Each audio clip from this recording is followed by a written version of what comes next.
সকাল বন্ধুরা, আশা করি তোমরা যে যেখানেই আছো খুব ভালো আছো আর আমিও ভালো আছি। আর আজকে হচ্ছে নববর্ষ, তো নববর্ষে তোমাদেরকে জানাই প্রীতি ও শুভেচ্ছা। তোমরা নতুন বছরটা আনন্দ করে কাটাও আর অনেক অনেক ভালোভাবে কাটাও। তো দেখো, ঘুম থেকে উঠেই সমস্ত কাজ বাজ করে নিয়েই এদিকে বিছানাটা গুছিয়েছিলাম। তো ছেলে খাটের উপর যেহেতু খেলা করছিল, তো ওকে বললাম ঠিক আছে থাক, পরে আমি বিছানাটা টান টান করে নেব। তো তারপরেই ভাবলাম আজ যেহেতু পয়লা বৈশাখ, সকালের খাবারটা একটু অন্যরকম করা যাক। যেহেতু রোজ দিনই তো রুটি পরোটাই খাই, তো ছেলে বললো একটু লুচি খাবো। তো এদিকে দেখো, লুচির জন্য ময়দাটা মেখে রেখেই আমি তরকারিটাও বসিয়ে দিয়েছি। তো এইদিকে তরকারিটা হয়ে গেলেই আমি কিন্তু লুচিগুলোও করে নেব। তো এই যে তরকারি হয়ে গেছে আর লুচির জন্য লেচিগুলো কেটে নিয়েছি।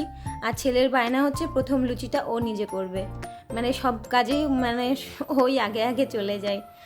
তো এই যে আমি বললাম ঠিক আছে, তোর ইচ্ছাটাও নতুন বছরে পূরণ করে নে। তো এই যে লুচিটাও বেশ সুন্দর ফুলেছিল, কিন্তু ওরই বানানো লুচি।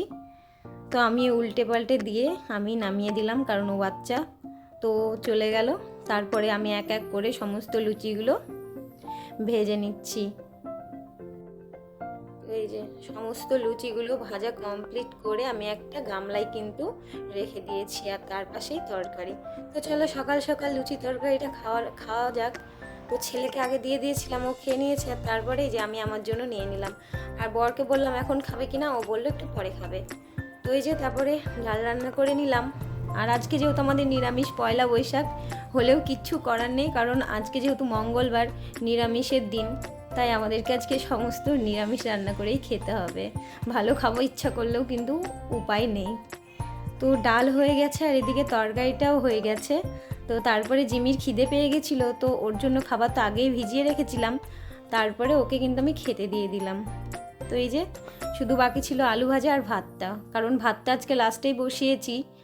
আর এদিকে আলু ভাজাটাও করে নিয়েছে। আরে দেখো, পয়লা বৈশাখ স্নান টান কমপ্লিট করে নতুন জামা প্যান্ট পরে ও খেলা করে বেড়াচ্ছে। তো এই যে আমার কিন্তু সকাল সকাল স্নান হয়নি, আমি শুধু জামা কাপড়টা চেঞ্জ করে এসেছি, কারণ আমি ভাবলাম সমস্ত রান্নাবান্না কাজ টাজ কমপ্লিট করে তারপরে স্নান টান করব। তো এইদিকে দেখো, কিছু জামা কাপড় ছিল মেলে দিলাম, আর তারপরে যা যা রান্না হয়েছে তোমাদেরকে দেখিয়ে দিলাম। এই তো নিরামিষ রান্না, আর বেশি কিছু করিনি আজকে। তো রান্নাঘর রোজ দিনের মতো পরিষ্কার চকচকে করে নিয়েছি। এখন চলো ঘরটা দেখাই। তো ঘরটা আমি না পরে পরিষ্কার করে সুন্দর করে গুছিয়ে মুছে টুছে সব পরিষ্কার করে নিয়ে গুছিয়ে রেখেছি। তো এই যে এই ঘরটাও চলো ওই ঘরটা দেখিয়ে দিই। তো এই ঘরে এসে দেখো, এই ঘরটা আমি একদম রোজ দিনের মতো যেরকম পরিষ্কার থাকে করে নিয়েছি।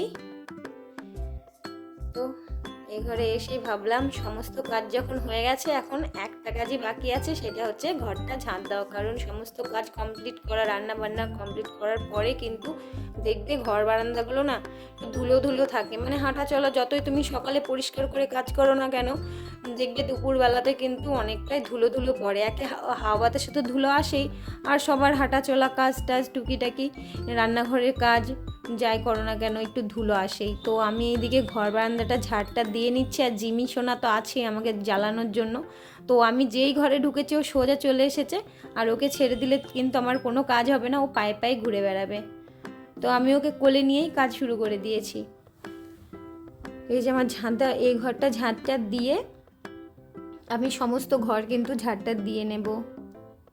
তো দেখতে পাচ্ছ কত ধুলো পড়েছে, মানে আমি ভেবে পাই না কোন দিক দিয়ে এত ধুলো আসে। রোজ দিন আমি সমস্ত কিছু মুছে পরিষ্কার করব, তারপরেও জানি না কিভাবে এত ধুলো আসে।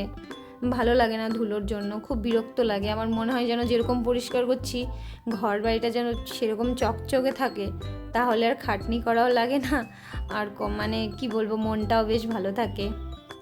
তো এই যে দেখো, আমি ওকে নামিয়ে দিয়েছি, কারণ কোলে নিয়ে সব কাজ তো হয় না, ও দুষ্টুমি করে কোলের মধ্যে। তো ওকে নামিয়ে দিয়েছি, ব্যাস তারপরে থেকেই পায়ে পায়ে লেগে আছে। তো আমি এদিকে ঘর বারান্দা সমস্ত কিছু ঝাড়টা দিয়ে নিলাম। তো দেখো, ও বসছে না, কোনো সময় আর বসে না। মানে দুদিন প্রথম প্রথম যেদিনকে নিয়ে আসা হলো সেদিনকে খুব সুন্দর ভালো ছিল। তো তারপরে থেকে যেই উঠা চলা, সবাইকে চেনা, সব ঘর চেনা ওর হয়ে গেল, ব্যাস আর কিন্তু ও শান্ত থাকে না। ওর যখন খাইয়ে দিই খাবে, বাদ বাকি টাইম কিন্তু ও নিজের মতো খেলা করে বেশ ভালো লাগে ওর সাথে দুষ্টুমি খেলা করতে। কারণ ওর সাথেও তো একটু টাইম কাটাতে হবে, না হলেও বুঝবে কীভাবে, ও শিখবে কীভাবে, ওকে শেখানোর জন্যই কিন্তু আর ওর সাথে টাইম স্পেন্ড করা। তো আমার ছেলেরও কিন্তু ওকে নিয়ে অনেকটা সময় কেটে যায়, তো ওরও দুষ্টুমি অনেকটা কমেছে, শুধু আমার কাজটা একটু বেড়ে গেছে। কারণ জিমি আসার পরে থেকে ও তো যেহেতু মানা করে দিয়েছিল ওখানে থেকে, কারণ ধুলো বালি ও নোংরা কোনো কিছুর মধ্যে ওকে রাখা যাবে না, যার জন্য সব কিছু কিন্তু আমাকে বারবার পরিষ্কার করে মুছে চকচকে করে রাখতে হয়, যাতে ও যেখানেই বসুক বা শোক যা কিছু করুক না কেন সেখানে যেন কোনো ধুলো বা কোনো নোংরা না থাকে। তো এই যে এত সাবধানতার মধ্যে রেখেছি, তো সব যেন ঠিকঠাক থাকে আর ও যেন ভালোভাবে বড় হয়। তো তারপরেই স্নান টান করে চলে এসেছি। আর আজ যেহেতু পয়লা বৈশাখ, তো পুজোটা একটু ভালো করে আলপনা দিয়েই একটু ঠাকুরের কাছে লাড্ডু ভোগ দিয়েই কিন্তু আমি পুজোটা করেছি। আর আমি কিন্তু তুলসী তলাতেও পুজোটা করে নিয়েছি। তো এই যে পুজোটা তো হয়ে গেছে, আর এই যে কিছু লাড্ডু বেঁচেছিল, তো এগুলো আমি রেখে দিলাম, কারণ যে যে আসবে দেবো আর আমরাও খাবো। তো দেখো তুলসীতলাতেও দিয়েছিলাম পুজো, যেহেতু পুরো বৈশাখ মাসটাই আমি দেবো। একটু মিষ্টি জল বলো, সন্ধ্যা প্রদীপ তো তুলসীতলায় রোজ দিন দিতে হয়, আর আমি তো প্রথম দিচ্ছি। তো এই যে আমি আমার জন্য ভাতটাও বেড়ে নিয়েছি, আর ছেলের বাবার খাওয়া কিন্তু আগেই হয়ে গেছিলো। আমি পুজো করতে গিয়ে আমার একটু লেট হয়ে গেছিলো, যার জন্য ওদেরকে আগে খেতে দিয়ে দিয়েছিলাম। তো খাওয়া দাওয়া কমপ্লিট করে প্রচণ্ড গরম, মানে কি বলবো কিছু বলার নেই, পুরো দেখতে পাচ্ছ ঘামে চুয়ে গেছি। তো আমি না ঘুমিয়ে গেছিলাম ঘরের মধ্যে এসি চালিয়ে। তো তারপরে সন্ধ্যা লেগে গেছে, তো জামা কাপড়গুলো তাড়াতাড়ি তুলে ঘরে আমি যে কটা ভিজা ছিল গ্রিলে মেলে দিয়েছি, আর বাইরে দেখো সন্ধ্যা হয়ে গেছে।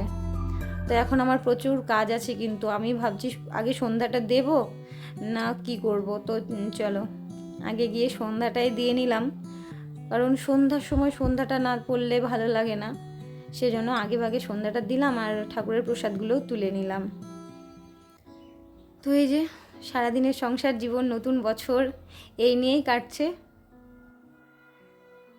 তো এই যে জানালাগুলো সন্ধ্যা দেওয়ার টাইম যেহেতু আমি সমস্ত জানালা আটকে দিই, আর এখন না সন্ধ্যা দেওয়া হয়ে গেছে জানালাগুলো আমি খুলে দিলাম, কারণ রাত্রের যে এখনকার যে হাওয়াটা না খুব সুন্দর আসে, খুব ঠান্ডা হাওয়া আসে।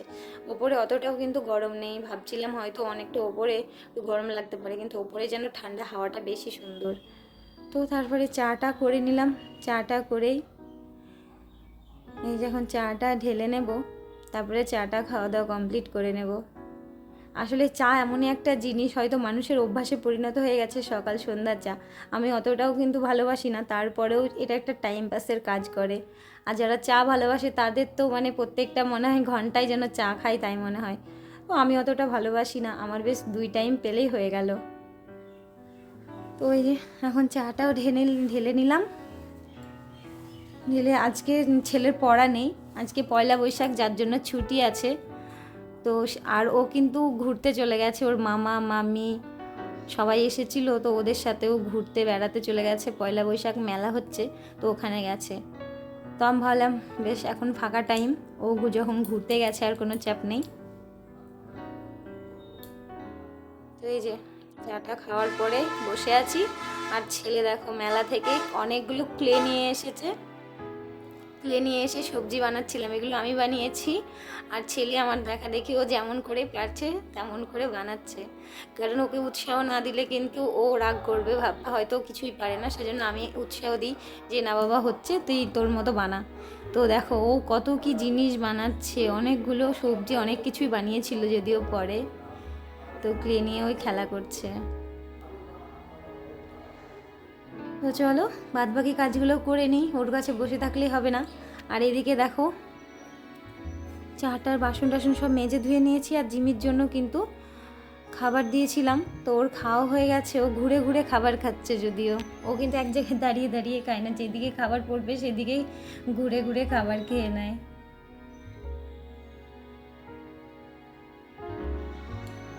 তো ওকে দেখতে না, ও যখন খায় আমি ওকে ছেড়ে কোথাও যাই না, কারণ একদিন তো মৌমাছিতে কামড়ে দিয়েছিল, তো সেই জন্য আমি আর ওকে ছেড়ে রেখে কোথাও যাই না। তো যতক্ষণ খাচ্ছে আমি ততক্ষণ কিন্তু ওর সামনেই বসে থাকি। তো এই যে ওর খাওয়া দাওয়া কমপ্লিট হয়ে গেছে, ওকে কিন্তু আমি ওর হাত একটু মুখ আমি কিন্তু রোজ দিনের মতো মুছিয়ে দিচ্ছি, কারণ ও যতবার খায় ওকে আমি হাত মুখটা একটু ভালো করে মুছিয়ে দিই, কারণ ওর গায়ে মুখে লেগে থাকে। তো তারপরে এই যে আমি একটা সুতির নেতা দিয়ে আমি ওকে একটু মুছিয়ে দিলাম। এটা যদিও আমার একটা কুর্তি ছিল, তো ও আসার পরে আমি সবগুলো বেশ পাট পাট করে ছিঁড়ে ওর জন্য রেখে দিয়েছি। তো ওকে আমি মুছিয়ে টুছিয়ে দিই। তো হয়ে গেল ওর মোছা টোছা কমপ্লিট, ওকে এখন একটু ঘরে ছেড়ে দেবো, খেলা করবে। তো এই যে চলো আজকের মতো ভিডিওটা এখানেই রাখছি। যদি কারোর ভালো লাগে একটা লাইক কমেন্ট ও সাবস্ক্রাইব করে দেবে। তো টাটা, সবাই ভালো থেকো, নতুন বছর ভালো কাটাও, গুড নাইট।